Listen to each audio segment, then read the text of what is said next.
नमस्कार, मैं छत्तीसगढ़ अखबार के यूट्यूब चैनल इंडिया आजकल के स्टूडियो से सुनील कुमार। आजकल चारों तरफ मतदाता सूची पुनरीक्षण का काम चल रहा है। मेरे घर पर 4 मतदाता हैं, 2 के नाम के पर्चे आए हैं, रखे हुए हैं। उसमें कई तरह की जानकारियां मांगी गई है, बहुत सारे कॉलम हैं, जानकारियां मांगी गई हैं। बारीकी से अभी देख नहीं पाए हैं कि इसमें कौन कौन सी चीज़ें दिखानी है। फिर भी सारे जायज़ दस्तावेज हैं पास में, तो धड़कन उतनी बढ़ी हुई नहीं है कि कहीं नाम न कट जाए। मैं नहीं जानता कि किनकी धड़कन बढ़ी हुई होगी। कई लोगों के पास नहीं होंगे दस्तावेज, कई लोग अड़ोस पड़ोस के देश से आकर बस गए होंगे, कई लोग दूसरे प्रदेश में जाकर बसे होंगे जहां उनका नाम मतदाता सूची में नहीं है, और जहां पे नाम है वहां पे वो नहीं है। तो उनका क्या होगा मुझको नहीं मालूम है। बिहार चुनाव के समय से चुनाव आयोग ने ये चालू किया है। हालत ये है कि अभी तक कुछ 30 या उससे अधिक बीएलओ जो बूथ लेवल के जो अधिकारी बनाए गए हैं, आमतौर पे शिक्षक हैं या आंगनबाड़ी कार्यकर्ता हैं, जिनको फॉर्म दे दिए गए कंप्यूटर से निकाल कर, वो ढूंढ ढूंढ कर एक एक को भर रहे हैं, जानकारी भर रहे हैं। कुछ लोगों का ये भी कहना है बिना जानकारी भरे दस्तखत करके दे दो, कह रहे होंगे। अगर किसी से उम्मीद की जाएगी कि दिन में आप इतने फॉर्म भरो और रात भर जाग कर उसको अपडेट करो और अगले दिन सुबह से फिर वोटरों को ढूंढो।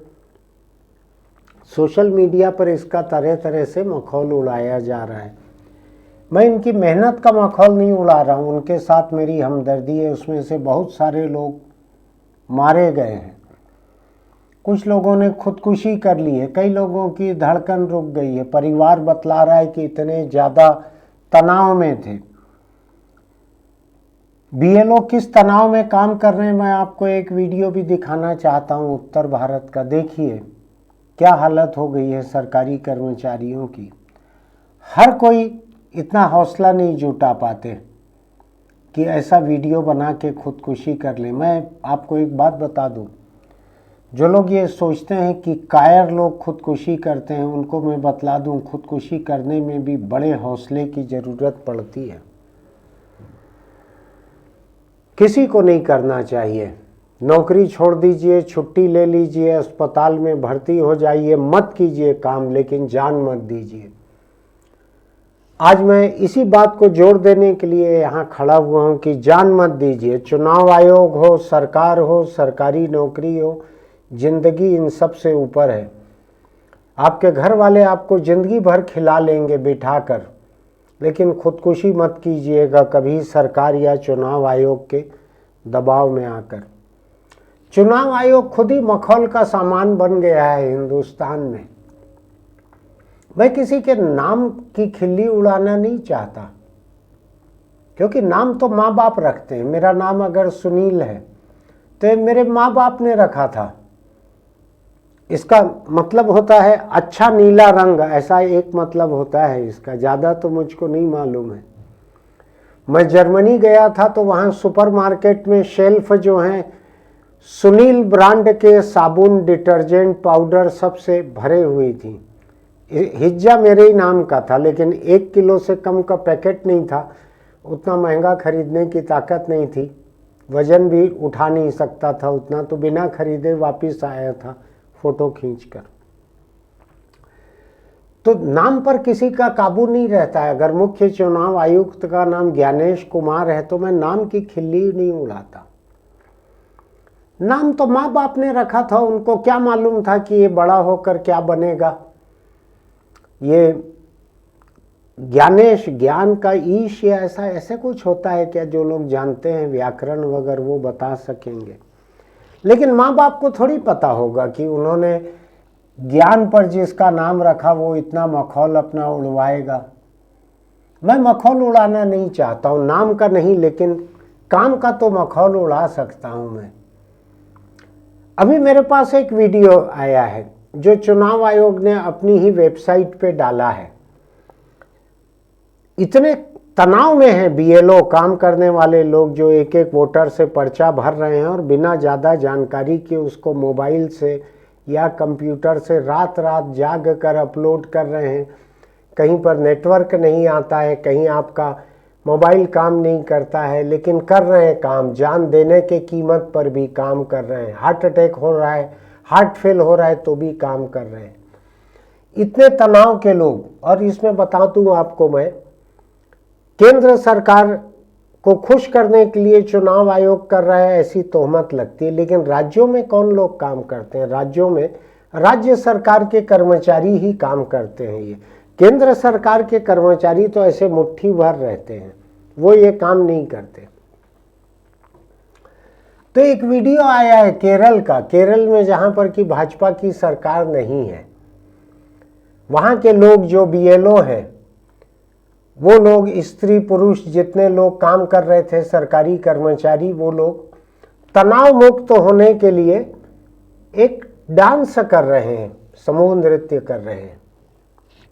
अच्छा कर रहे हैं, सारे के सारे बालिग लोग हैं, कोई अश्लील नृत्य नहीं है, कोई भोजपुरी गानों पे जो आमतौर पे होता है स्टेज वगैरह पे वैसा कुछ नहीं है।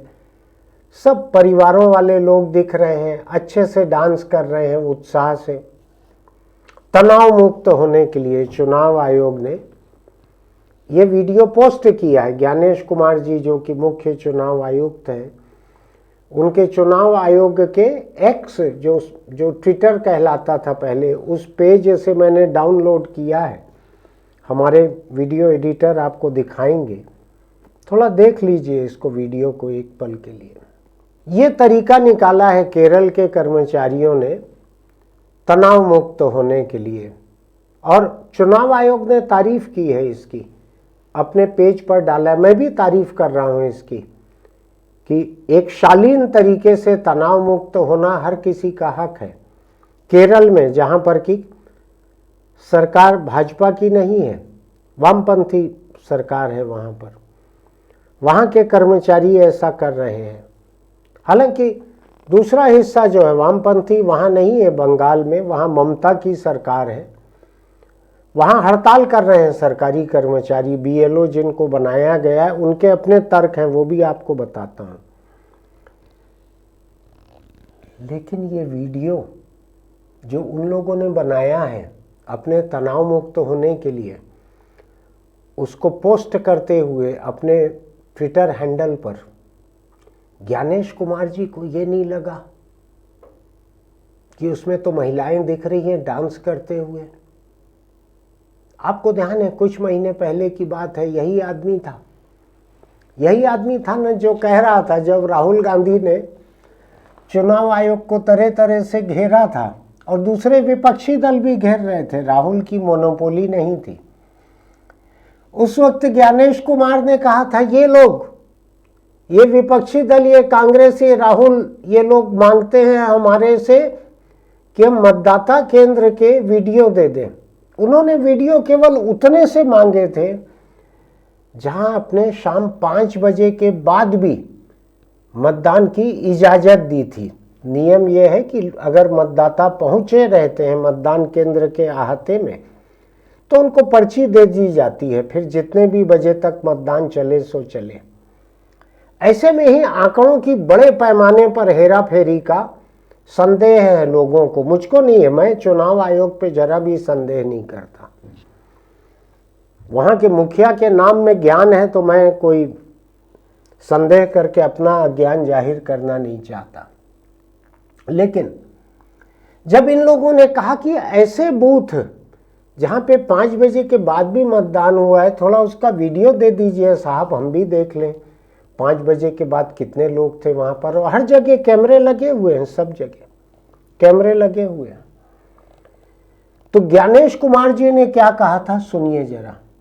क्या अपनी माताओं, बहुओं, बेटियों सहित किसी भी मतदाता की सीसीटीवी वीडियो चुनाव आयोग को साझा करनी चाहिए क्या?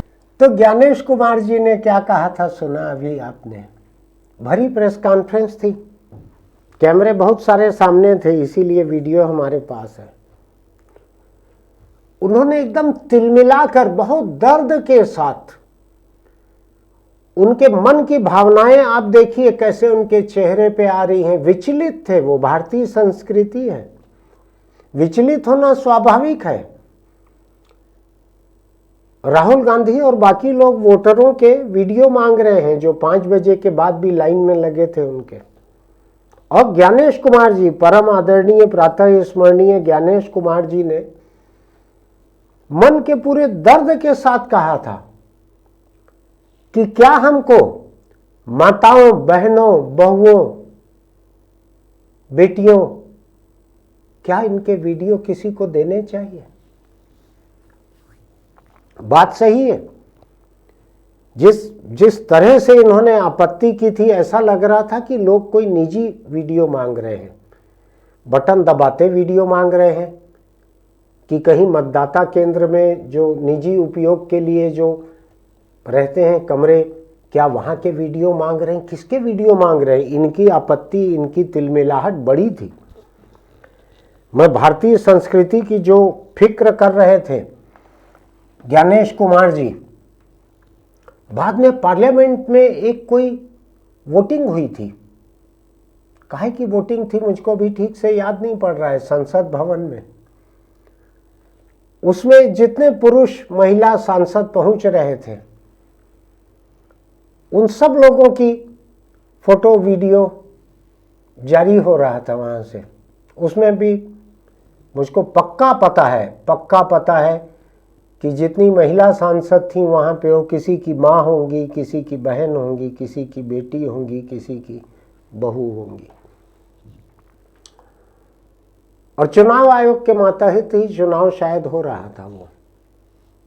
तब इन्होंने कुछ नहीं कहा था। अभी लोगों का कहना है, मैं तो नहीं जानता, मैं ज्ञानेश कुमार जी के एक एक शब्द को नहीं देखता, लेकिन लोगों का कहना है कि अभी जब 30 लोग मर चुके हैं मतदाता पुनरीक्षण के काम में, तो ज्ञानेश कुमार जी का मुंह नहीं खुला है। कोई श्रद्धांजलि, अफसोस कोई उनके तरफ से नहीं आया है। आया होगा तो मुझको नहीं मालूम, लोग कह रहे हैं कि नहीं आया है। लेकिन ज्ञानेश कुमार जी, एक जगह कहीं डांस हो रहा है,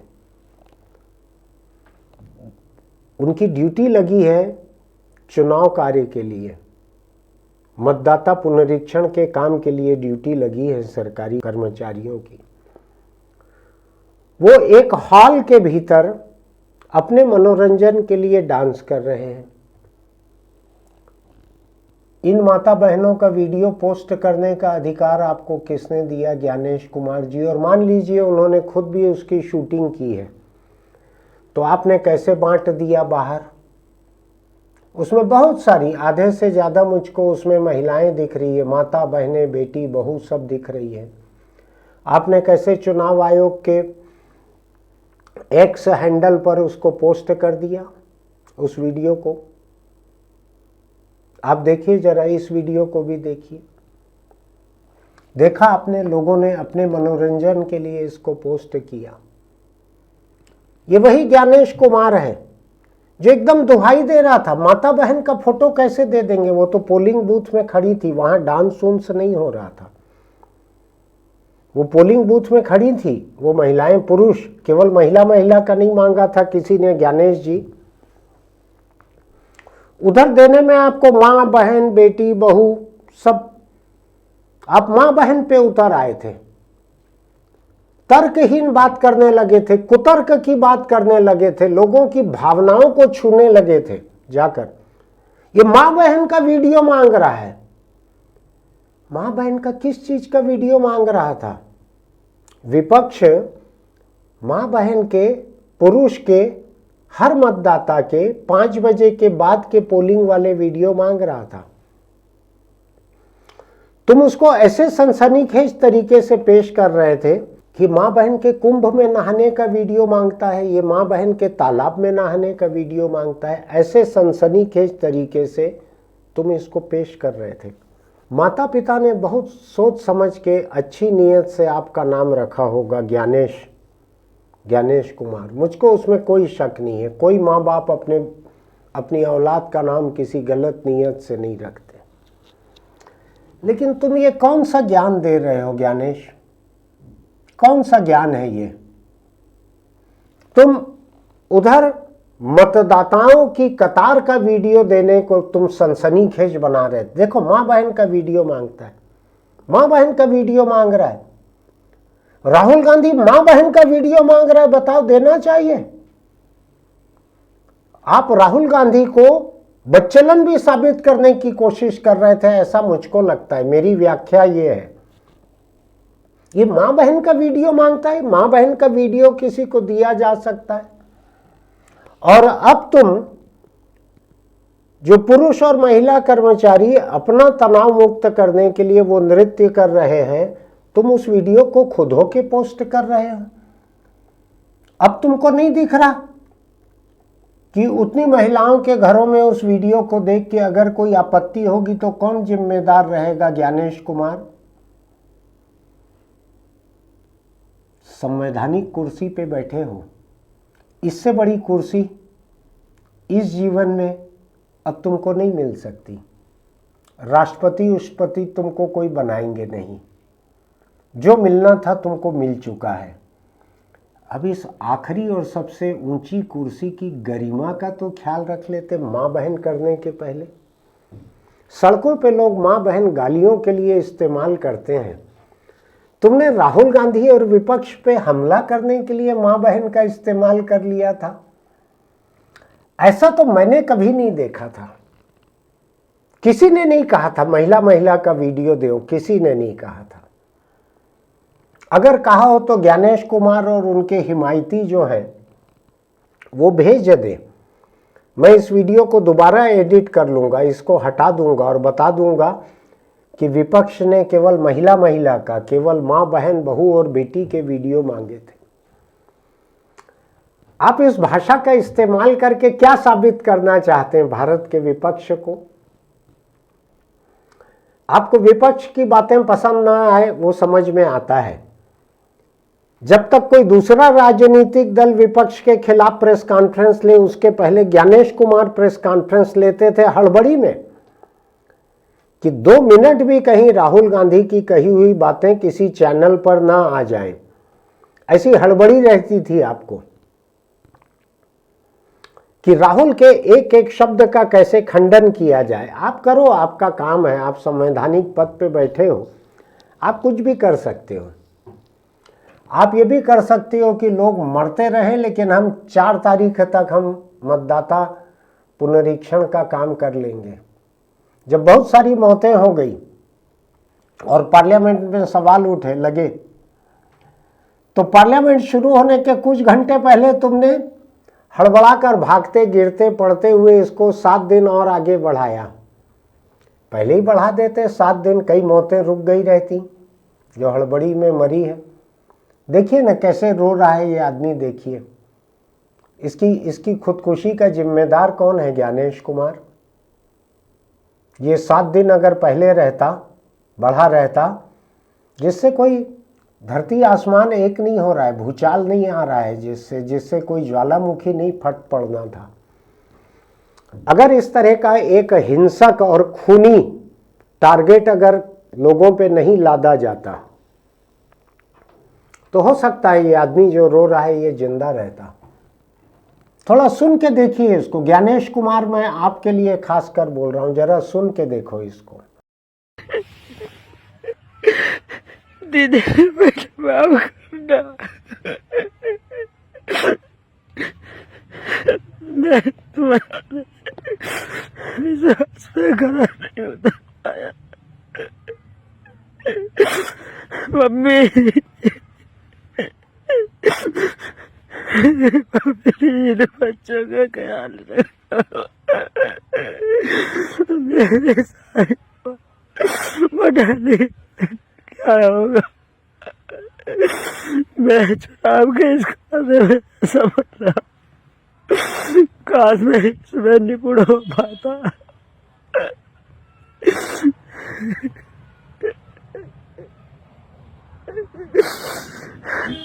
मैं तो एक कदम उठाना चाह रहा हूँ,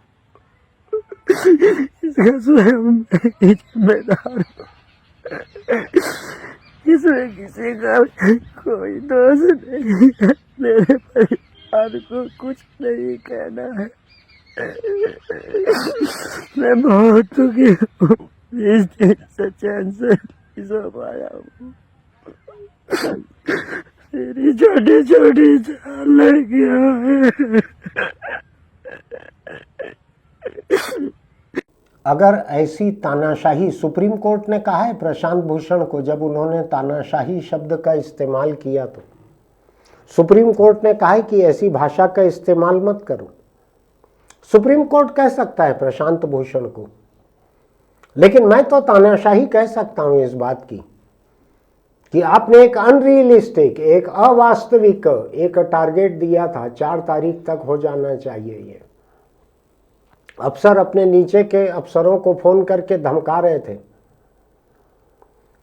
अगर आज रात तक इतना नहीं हुआ तो कल सवेरे सस्पेंशन के लिए तैयार रहना। वो अपने नीचे के लोगों को धमका रहे थे, वो अपने नीचे के लोगों को धमका रहे थे, और सबके नीचे के लोग जो हैं वो धमकी में आ जा रहे थे। उनका बीपी बढ़ रहा था, उनका शुगर लेवल बढ़ रहा था, उनके दिल की धड़कन बढ़ रही थी, रात दिन सो नहीं पा रहे थे। उसमें से कुछ लोग मरे हैं, कई लोगों की जो तबीयत बिगड़ी है उसके आंकड़े सामने नहीं आते हैं लोगों के बीमार होने के। तो मैं देख रहा हूं ज्ञानेश कुमार, जिस अंदाज में तुमने बीएलओ लोग मनोरंजन कर रहे हैं उनको, जिस तरह से तुमने उनके डांस का वीडियो पोस्ट किया है, आज क्या हुई? तुम्हारी माँ बहन बहू बेटी की समझ का क्या हो गया? आज वो संस्कृति कहाँ चली गई तुम्हारी? आज तो राहुल गांधी ने मांगा भी नहीं था ये वीडियो, आज तो तुमने खुद ही तश्तरी में रख के पूरे दुनिया के सामने पेश किया है। हमारे बीएलओ खुशी से नाच रहे हैं, गा रहे हैं। मैं बंगाल की एक रिपोर्ट देख रहा था, जो बीएलओ हैं जो हड़ताल पे हैं, होंगे ममता के भड़काए हुए होंगे हड़ताल पे, मुझको किसी राजनीति पे कोई शक नहीं है, चलते रहता है ये। लेकिन जो तर्क गिनाए हैं वहां के बीएलओ लोगों ने, बंगाल के बीएलओ लोगों ने, पूरे स्कूल के लोगों को झोंक दिया गया, पढ़ाई पूरी रुक गई, इसके तुरंत बाद इम्तिहान लेना है, फिर नतीजे निकालना है। बंगाल में 80,000 से ज़्यादा शिक्षक और सहायक शिक्षक बीएलओ बनाए गए हैं। कोई इनकी ट्रेनिंग नहीं हुई है ठीक से। बहुत सारे लोग सॉफ्टवेयर हार्डवेयर हैंडल करना नहीं जानते। मुझसे ही गलती हो जाती है कई तरह की। ये लोग तो और कम पढ़े लिखे हैं, कम टेक से भी हैं, टेक्नोलॉजी कम पढ़े लिखे हैं। स्कूल में पढ़ाने के लिए मुझसे ज़्यादा पढ़े होंगे, टेक्नोलॉजी कम पढ़े हुए हैं।